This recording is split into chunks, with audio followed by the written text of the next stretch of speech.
This episode is sponsored by Sucking in Your Stomach for Photos. Protecting our self-esteem since the dawn of photography. Works every time. This episode is also sponsored by Budgeting Your Heartburn for Buffalo-style foods. Because, folks, every buffalo chicken dip has a price. This is Sorry for the Wait. Here we go.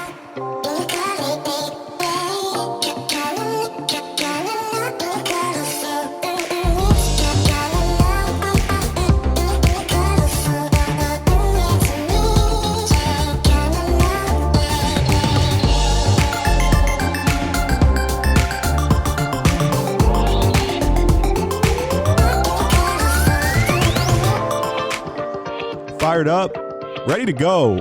This is Sorry for the Wait, folks. A weight loss podcast providing you relatable takes, some light humor, and just all around good times. I'm your host, Seth. And I'm Strawberry. Episode 2, baby. Woo! We're really excited. Obviously, I mean, we're still running a high. As we record this right now, we just announced on social media, and we're really excited about the response. What do you think? Yeah, as somebody who doesn't have social media, I'm very excited by the response that the Facebook page has gotten for the podcast in general. Yeah, I think just seeing all the love and support, honestly, I mean, I was so nervous to put this stuff up and honestly to see the response so far. And so by the time you're listening to this, we will have already launched, and we're super stoked, and we hope to keep it going. So let's just start off with weekly weigh-in. Well, first, I have a question for you, and I kind of want to hear your take on this before we get into anything. Are you about to throw me a curveball? I'm about to throw you a curveball right here. So I've been percolating this question in my head here for a little bit, but I wanted to get your reaction to it live. So what if our teeth were naturally flaccid and only got erect when we got hungry? This is what you wanted to start with? This was great. The thing that you wanted to throw at me. Hey, you could edit it out. Because it's our second episode. We've just lost 18 listeners. So the question is, what if our teeth were naturally flaccid and only got around? Yeah. Then I'd have to blend so many foods that I hate. I'd have to. Don't you think that would help out with the weight loss if you could only actually eat when you're actually hungry? Yeah, but imagine smiling for a photo.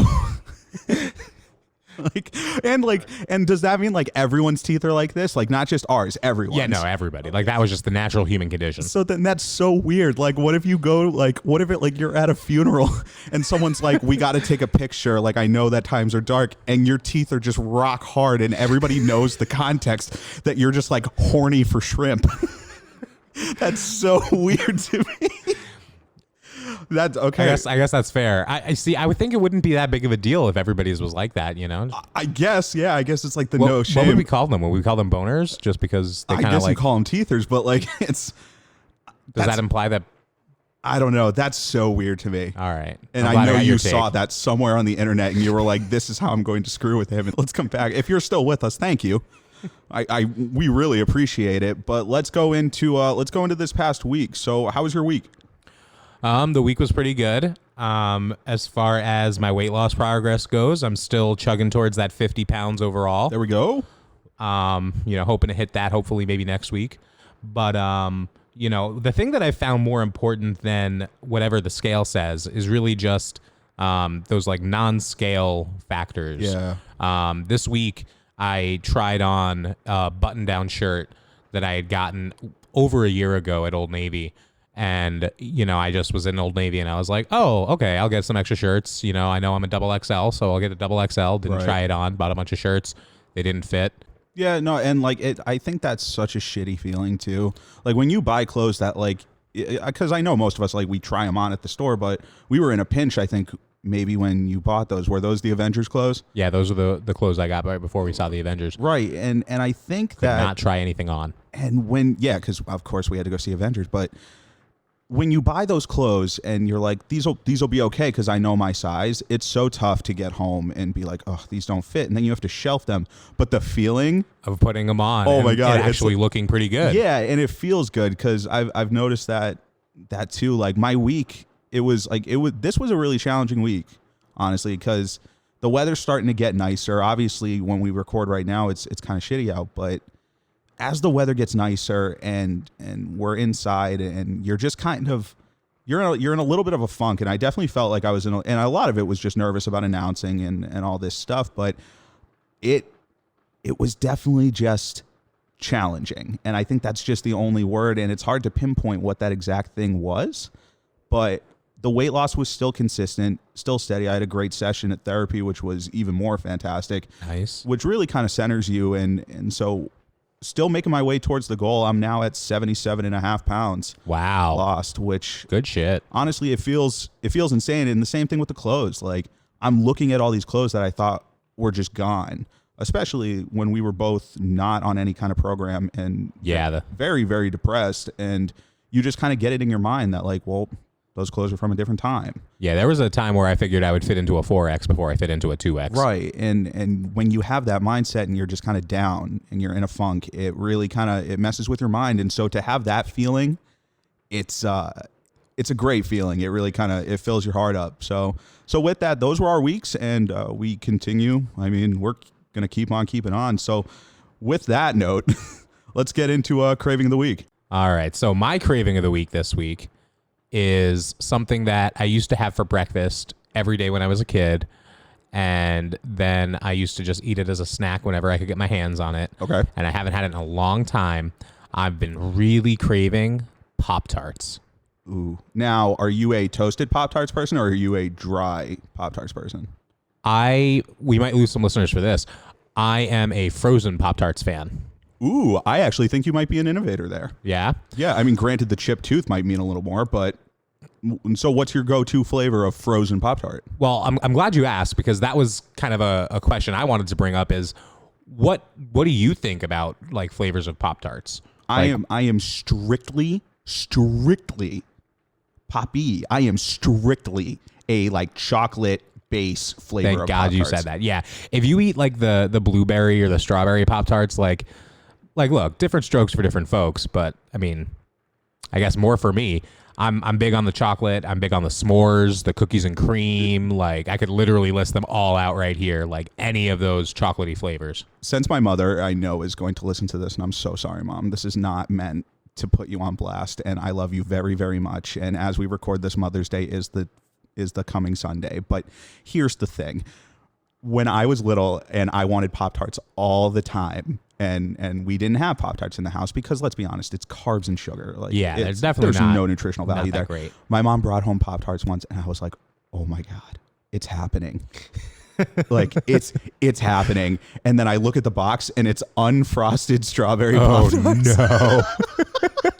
And See, I remember it's almost just like you look at the box and you just know, you're like, this is the greatest thing to ever happen. And then it's unfrosted strawberry Pop-Tarts. Oh my God. And I was just like, and of course I ate them because like, you're just like, well, Better than nothing. I have the Pop-Tarts, so I'm going to eat them even though. See, I can deal with the frosted Pop-Tarts as like even if they're like strawberry or blueberry, they're not great. But I mean, unfrosted strawberry, like, why is there even a market for that? I know, it's just it's just the psychopaths. It's the psychopaths of the world. But that's a good one. That's a really good one. What's your craving of the week? So my craving of the week, and you know this as one of my favorite foods, but I want a California king size mattress made of nachos. Like that's what I want. And what do you want on your nachos? Because that's the big question. I'm so glad you asked that, because that's what's so great about nachos. So interchangeable, you know, Yeah. like a little bit of this, a little bit of that. You know what? Jazz it up a little bit. Like do your dance, you know? And so for me, this is like my prototypical nachos. Okay. Mm-hmm. You gotta go like thick tortilla chip. You know what I mean? None of that. Oh yeah, because the flimsy ones break immediately, and it's like get a waste. the flimsy shit out of here. You know what I mean? Because like I like Chili's chips and salsa, but not as nachos, dog. Like that's not my jam. So like a thick tortilla chip, you're putting a couple blends of cheese there, like a little Monterey Jack. You know, maybe some Colby Jack. You know, Jack really got it right. With How about some sharp cheddar? You know what? I would jazz it up with some sharp cheddar, and then you get to the toppings, right? I am a steak nachos guy because I like to enjoy the finer things, you know? And so just a little bit of steak, medium rare. And then I want to go lettuce because for the health. Oh yeah, that makes it all healthy. Let's be honest. I can justify that. So health, a little, and I mean a little bit of jalapenos. A little bit. Tiny Okay. bit. Okay. Get beans out of here. Get chili out of here. I think that sogs all that shit up. No dice. And then I just want 4 ice cream scoops of each of sour cream and guacamole. Give me the salsa on the side so that way I can just do a little dippy dip, Yeah. But other than that, and to just, I want a California king size mattress of it that I can lay in, turn my head 90 degrees either way, and just hum. And then turn to the other side. Hum. and just rock with that. And guess what? I know nobody's going to talk to me or come near me afterwards because I'm going to get up covered in cheese And sour cream. And let's be honest, we know what that looks like. Yeah, no, that's terrible. You're awful. But I am craving Mexican food so bad, and nachos are the perfect appetizer for me, like for the table. And I would say that I kind of agree with that, and I really respect your nachos order. I agree with everything except I probably have more jalapenos on there. Yeah, you're a big jalapeno guy. I can't go too much spice because I don't know. You got to budget that heartburn. Yeah, I got to budget that heartburn. I got to have the Tums like in my quarter canister, like the little things. You sure you don't just like want to pregame with Tums? Like, yeah, just these are my anticipatory Tums. Like, don't worry about me. And you just crush them up into a line, and yeah, that's awful. That's awful. Don't do it. Don't do that. That is not our. Sorry our for the advice. Wait does not recommend that. You know what? I honestly think it's so therapeutic for us to talk about our cravings. I agree. Because it's better than me trying to construct a mattress or you building a house out of Pop-Tarts. I was literally at the grocery store this week, and when I was going through the cereal aisle to get my cereal, I just like stopped and I stared and I literally looked at the back of the nutrition information expecting, I don't know what. I know how many calories are in a Pop-Tart. Yeah. But it feels nice to say it, and now I don't need to have it. Dude, now when I crave foods, I just think like, oh, that's a good thing to talk about. Like communication is key. I think the more that we talk about these things, the less that we're inclined to do them. It takes the power away. It really does. And because when you obviously have these thoughts to yourself, you can find a way not to tell anybody about it. But I think when we tell each other about these things, it at least helps hold us accountable. And so folks, there is a point to craving of the week. Exactly. It is therapeutic. So we're going to move on into a new segment. I mean, pretty much we were going to go with a new segment. It's episode 2, but this segment is called Heavy History. So Heavy History is essentially we want to go back, throw ourselves into a time machine, and we want to celebrate the big figures of history. Emphasis on big. Absolutely. We want to celebrate the people who made an impact on world history, both physically and through their actions. And we're really excited for one. I think we're going to have a lot of fun with this one. We're going into this blind. And so we don't know which one the other has chosen. So we each decided to split it up. We'd each pick a heavy history person, and hopefully we didn't both pick the same person. Yeah, that would suck. Do you want to start us off, or do you want me to start off? Sure. I'll start off. Good answer. So my historical figure, and please tell me if you also picked him, is King Charles the Fat. And from that reaction, I don't think that you picked him. You know what, Barry? I'll be damned, but I did not pick Charles the Fat. So please enlighten me as to who Charles the Fat was. First of all, I'd just like to point out here that, like, before you even dive into any sort of history about anything, you know by a person's nickname what kind of a historical figure they were. Because if Charles the Fat was like considered like a great king, he would just be like Charles the Jolly, or he'd like be Charles the Pleasantly. Yeah, he wouldn't have plump. this negative moniker to him. Yeah, but he's Charles the Fat. So you know he was just like a terrible king. Everybody hated him, and as soon as they died, like everybody was like, okay, we're just gonna call him the Fat now. Right? Because obviously they couldn't call him that when he was alive. Yeah, no. So Charles the Fat came from a very impressive historical lineage. I thought you were going to say he came from a big family. Oh, can we missed opportunity. Nah, just keep going. All right. So he came from a very impressive lineage. He was the great grandson of Charlemagne the Great, who was the guy who like united a lot of Europe in like the, I don't know, 700s. And he had all of these kids and grandkids who inherited different parts of Europe. And so Charles the Fat inherited a lot of land and just ended up, out of sheer luck, So, sorry to cut you off. So he came from like a powerhouse family, and was he just like a byproduct of that? Yes, Okay. and he stumbled his way ass backwards into reuniting Europe into an empire. And then That's incredible. yeah, so I'll kind of go through the quick details on that. So he inherited a kingdom as an inheritance, and that was East Francia. Most people get like the family house. Yeah, could you imagine just like Getting a nation. getting a whole country? Yeah, you could have it. It was in storage. Like, this is mine. Yeah, fuck Like, it. my brother gets West Francia, but I'll take East Francia. That's awesome. So he inherits this one kingdom, and he and a couple of his brothers are going to war in Italy, and they're conquering Italy, and his older brother has a stroke and dies, leaving him in charge of Italy too. So Okay. he just now has Italy and like Eastern France, right? He ends up getting asked by the Pope to come save. And so Charles goes in, saves the Pope, and the Pope crowns him like the Holy Roman Emperor. Then his other two brothers both die, and he inherits like 3 other kingdoms there. So now he's got like all of Western Europe just locked down. He's the king. Charles the Fat. He's like 40 years Like old. just covering so much land, Like literally just because he outlasted his parents and his brothers. which is so ironic being a fat guy. Yeah. Well, he wasn't exactly a great king because there was a lot of rebellion after that. And before he died, the entire kingdom collapsed again. That sounds about right. And he ended up dying at the age of 44. Yeah, you know what? 44, illness. I was going to say, you don't last that long. I mean, it's so funny to think in history relatively like what to outlast somebody means. Where it's like, yeah, he made it to 44. Whereas like today, it would be like too young. Yeah, I would.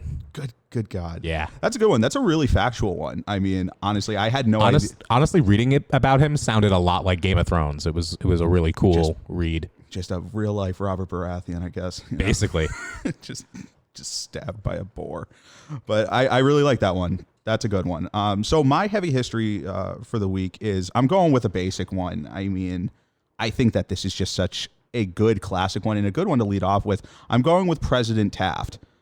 Good call. I almost went there. Yeah, and I think President Taft, like some may see it as a cop-out, but President Taft to me, when I bring up President Taft, what's the first story that you think of regarding him? The bathtub. Right? Yeah, that's a pretty well-known history story, right? Right. So all throughout history, there's always been this story of President Taft getting stuck in a bathtub.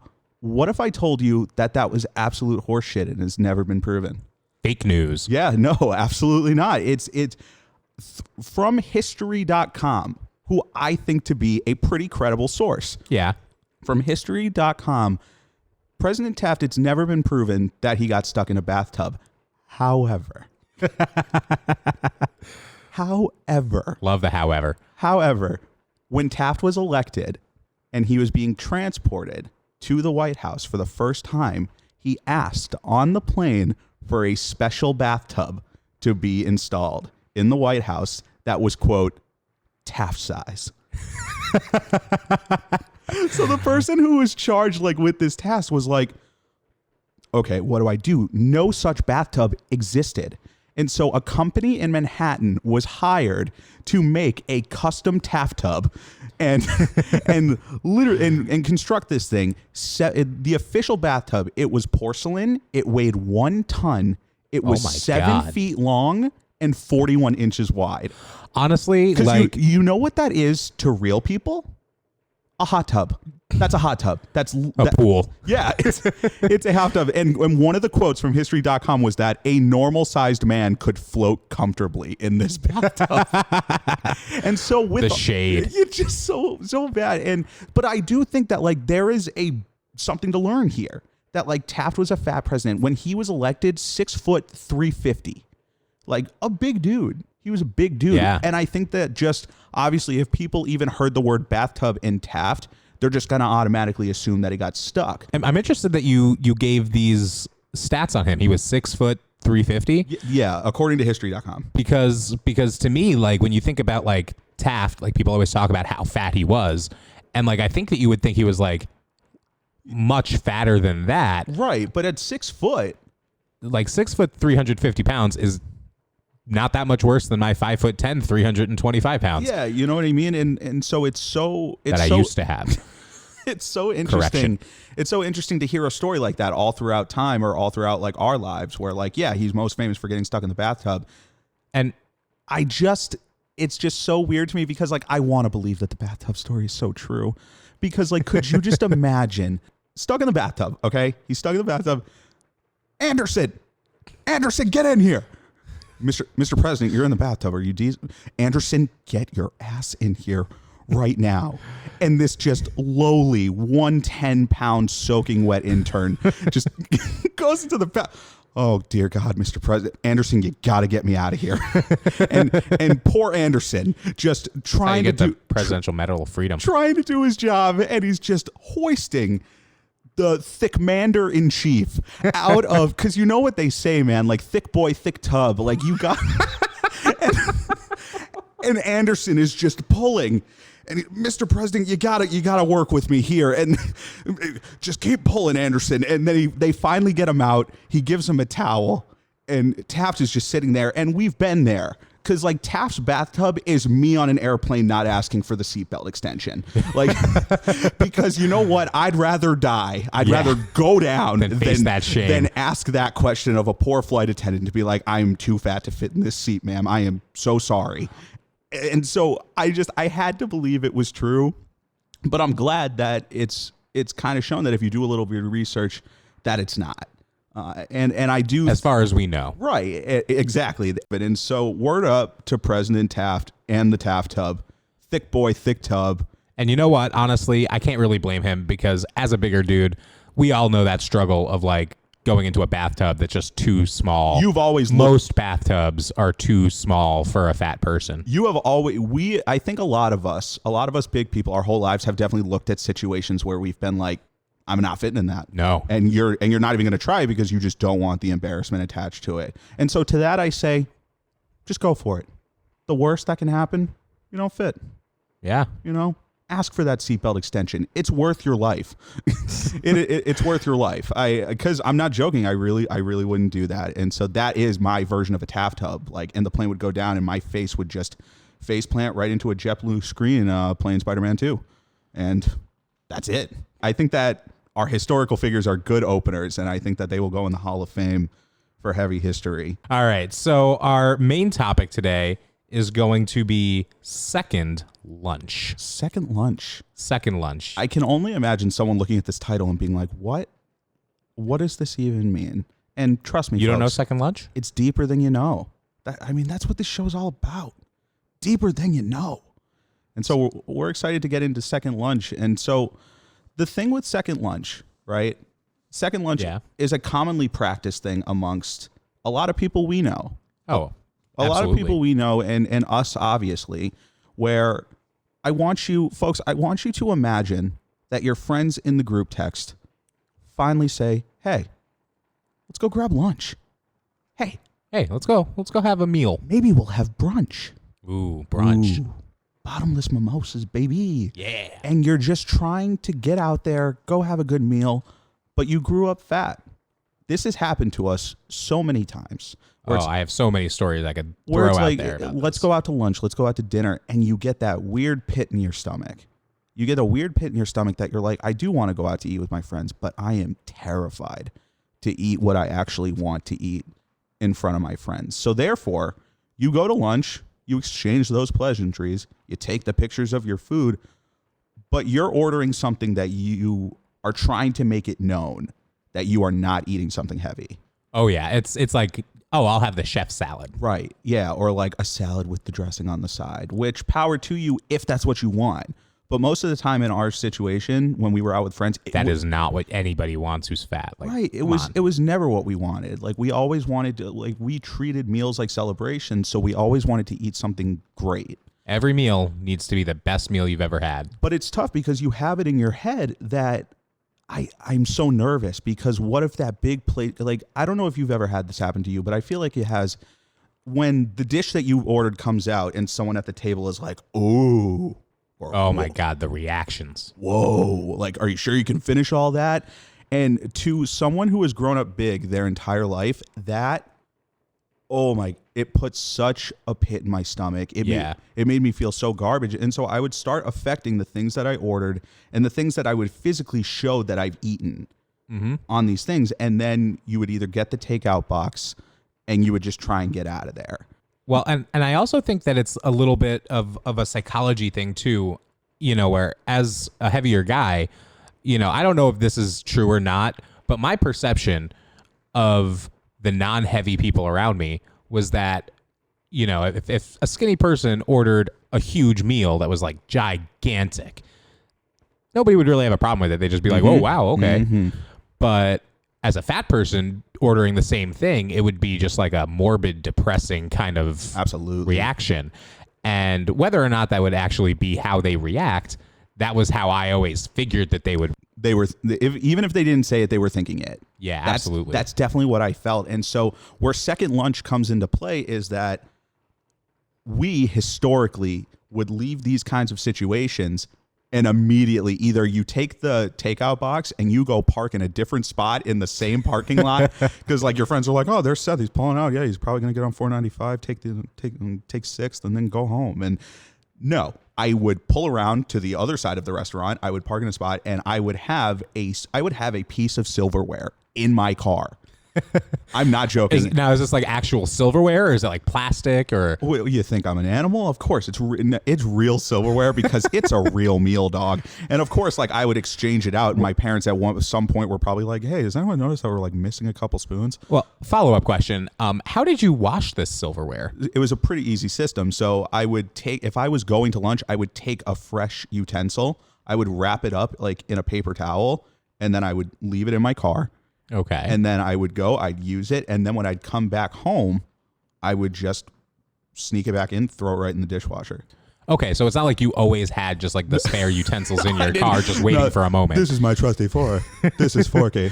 And no, I never did that. But I would always, or if I didn't take leftovers home, like if I just ordered the chef salad or ordered like a Caesar salad with chicken, I would trash that shit immediately. And then I would drive to the nearest drive-through.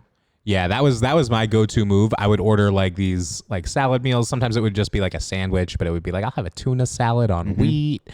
And I would still eat that entire tuna salad on wheat because, you boys got to eat. But boys got to eat, boys baby. got to eat. Come on.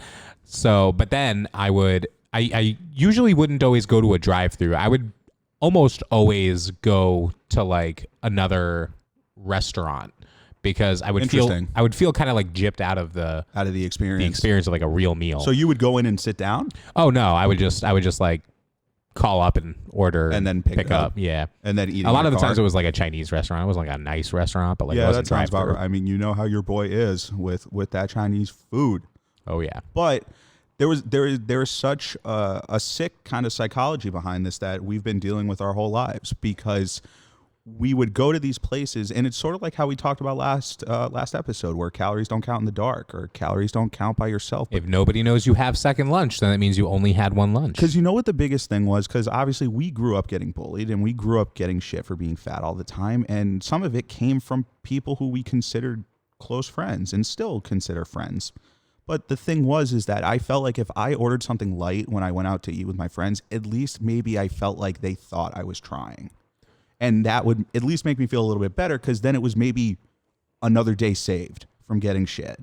Well, and that's another reason why, like, I always found it easier to bond with my fat friends because of that. I didn't have to ever feel self-conscious about eating in front of them. It would always be very easy to just like, hey, you know what? We're going to eat dinner. We're going to have a good fucking dinner. Yeah, and I couldn't agree with you more. And I sometimes we'd still go for second dinner. I still think that is like such a big binding force of camp and what camp meant to us, because I love the line in Heavyweights of "You're not the fat kid, everybody's the fat kid," and there was such a camaraderie amongst all of us, both male, female. I mean, camper, counselor, because a lot of us as counselors too, after we were campers, we had weight issues too, but you had this camaraderie, and when you were able to eat with your camp friends, it was almost just like that was the celebration of food. Oh yeah, which of course was a little toxic in itself that we all have to deal with. But there were some times where we would like one up each other's like food orders, which when everybody's like a big guy, you're one up in huge meals. You really understand your problems with food when you're eating a full country fried steak at 9:30 in the morning on a Thursday on Route 611 in the Poconos of Pennsylvania. Like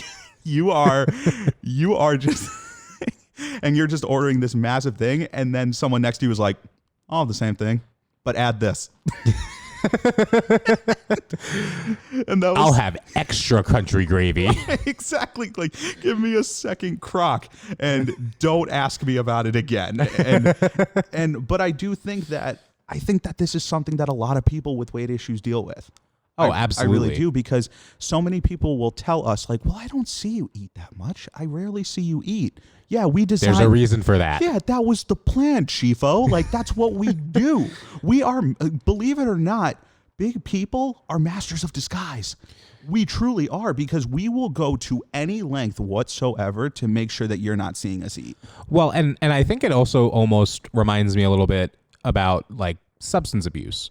And not to disrespect anybody who's going through those struggles. But I think they are similar. They are similar. Like, you know, if you're trying to keep it on the down low that you have, you know, you've relapsed in whatever it is that you're doing. Yeah. If you've relapsed on whatever it is you're doing, you're not going to do it in front of the people who you're hiding that from.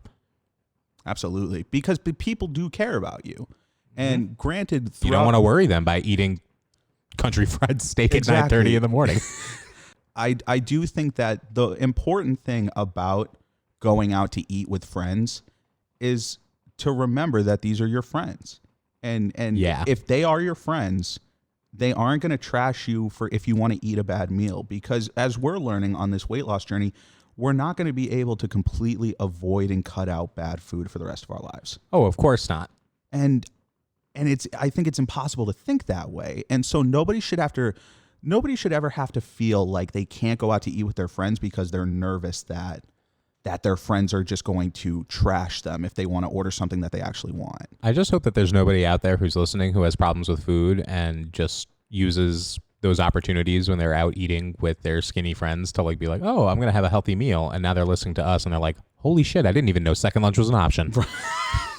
That would be awful. But you know what I do want to say, and something that really helped me with second lunch later on down the road, is that immediately, whenever I left any restaurant, whether it was with my friends or my families, I either grabbed a fistful of those after dinner mints, or I would always have a pack of gum on me at all times. So immediately, as I'm walking out the door, that gum hit my mouth. And maybe it's not the healthiest tendency, because maybe you're just substituting a vice for a vice. But in the moment, it really did help me, because if I have just this minty taste, at least I have a taste. And more than that, it's also like the fact that it's a minty taste kind of makes it limited what other foods you can eat right afterwards. Right, exactly. Because you don't want to mix those two flavors in your mouth. Oh, you don't do the classic orange juice after you brush your teeth? like you're a serial killer? Yeah. No, absolutely. But I do think that that's important, and I think that that's such an important mindset for a lot of big people, us bigs, you know, like we have to stick together on this. Oh, yeah. And if you're ever feeling like you're in that kind of zone, another thing that helps is just as soon as you leave a restaurant, call somebody who's going through the same shit. Like, I mean, how many times have we called each other, like, especially like when we are really down about our weight? And granted, we live together now, so it's way easier, but it's so easy to talk about it with somebody who's going through it. And hopefully you're listening to us and it's like we're talking about it with you. So I think that was a good one, though. I do think that's a good point to bring up. And we do want to now keep the mood light. Let's remix it a little bit. What's our next segment, Seth?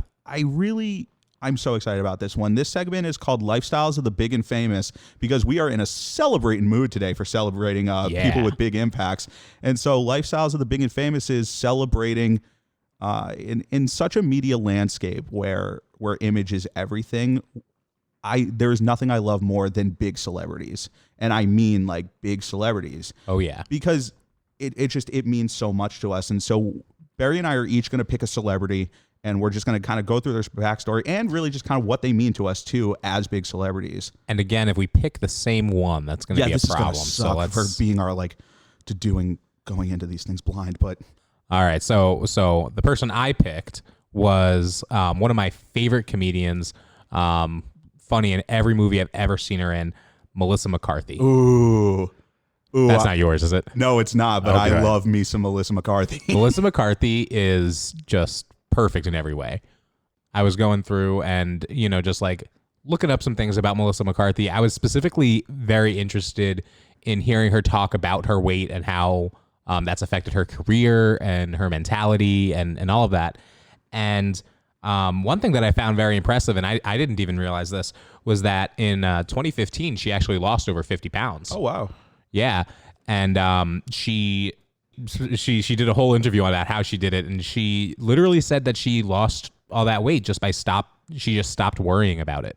Ooh, that's good advice. That's good advice. And a lot of what she said really reminded me of what I'm doing right now because, like I said last week, I'm not really doing any huge plan. I'm just trying to really structured program. Right? Yeah, I'm really just trying to eat fewer calories than I expend. You know what I like about that? I like the advice there of don't worry about it because it's really just try and make your next decision a good one. Yeah. Because you're going to make bad decisions. So just make your next decision a good one. But if you hang up about the bad ones. Yeah. You have to be able to roll with the punches or it'll set you back. Exactly. Weight loss isn't pretty. It's not. We've all been there where there are those times that you're trying to diet, you're trying to lose some weight, you're doing good for maybe a week or 2 or 3. And then suddenly there's just 1 week where you gain 4 pounds and you're like, well, this is over. Time to go back to eating like shit. Right, but you don't let it derail you. Yeah, that's how you keep it going. And Melissa That's the McCarthy, progress. is definitely the type of person who I can see just being like, I'm not going to let this shit get me down. And eventually those pounds add up. So what did I want to ask you this. What do her roles mean to you? When you see her on screen?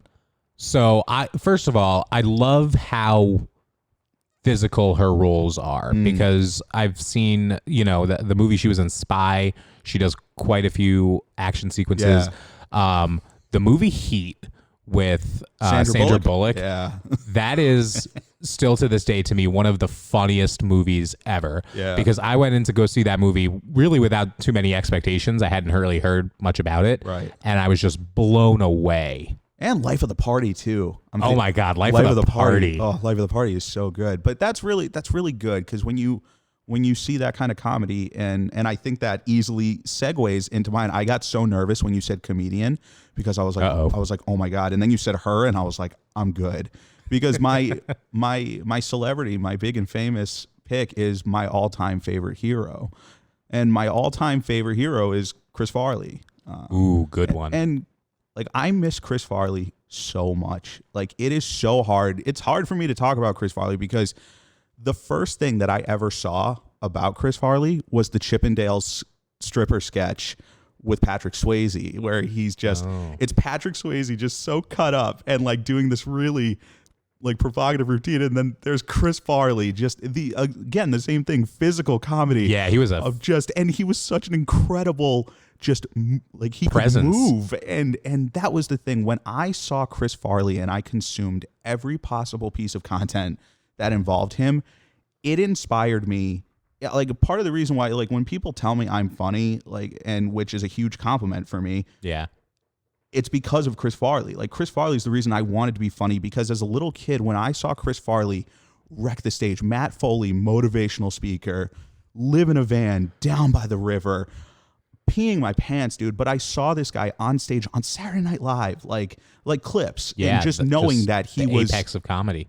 Just knowing that he was on that stage dominating, getting a massive laugh with his physical comedy, I just go, I can make it.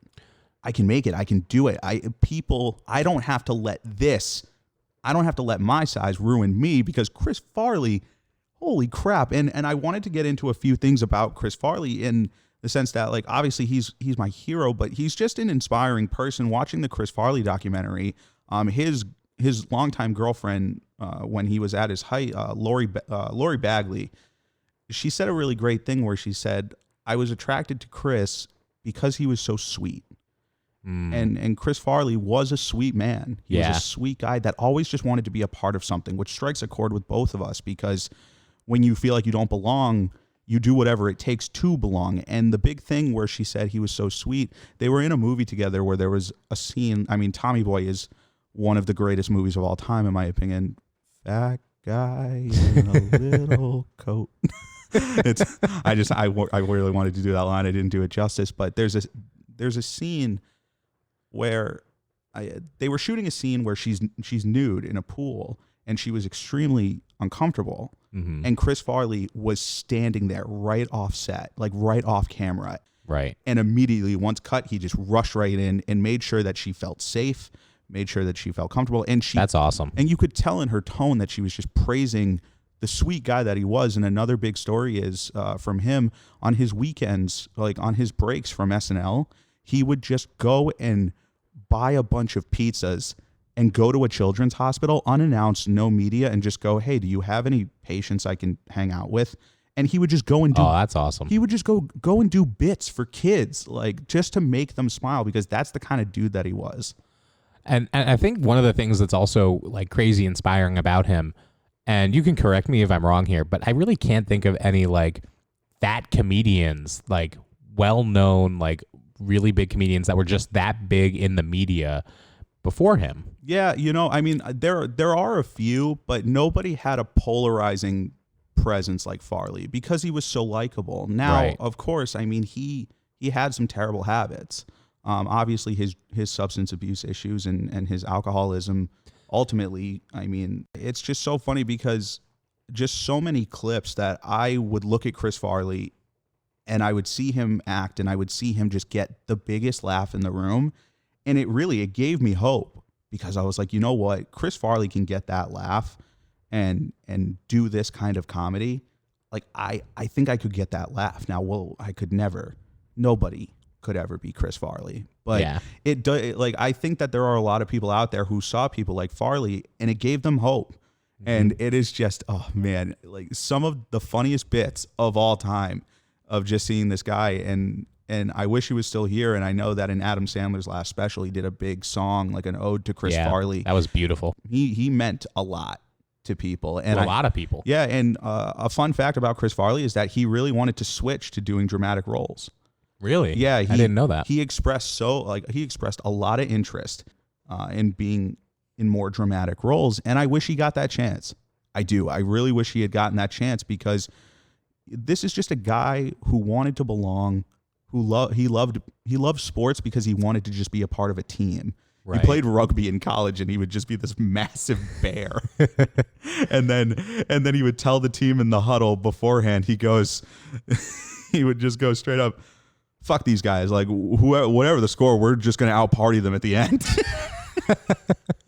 and his teammates would be like unbelievable. And the last fun fact to finish this off and finish off, obviously my love for Chris Farley, but people know Matt Foley, motivational speaker. They know you're going to live in a van down by the river. And people forget that Matt Foley is one of his best friends from college, who is now Father Matt Foley. he's a priest. Imagine being a priest. And in this documentary, he's like, I'm Matt Foley. Chris told me he was going to do that. I didn't believe him, and I just sunk in my chair the first time I ever saw the character at Second City in Chicago, the improv group. And that's great. And that's a big thing. So, I mean, we're going to go into closing thoughts, and honestly, we're 2 down. We're 2 episodes down, and I don't know. How you feeling? I don't know. I'm so hungry. My teeth are fully erect. God, you're the...